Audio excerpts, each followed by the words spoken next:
कबीर, आज हम multiply of 2 digit करने वाले हैं। चलो मल्टीप्लाई ऑफ 2 डिजिट करो। 42 इंटू 2 कितने होंगे?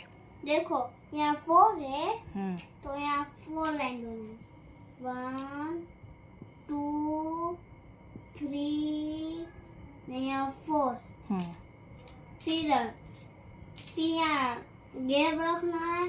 फिर यहाँ 2 लाइन करनी है। 1 2 फिर 2 लाइन करनी है।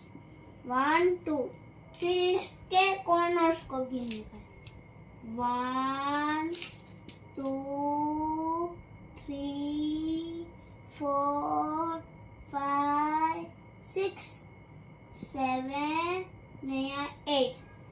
तो यहाँ 8 करेंगे। फिर यहाँ 2 लाइन है न 2 स्लीपिंग है। तो यहाँ 1 2 3 4। तो यहाँ पे 4 लाइन है। तो ये 4 है।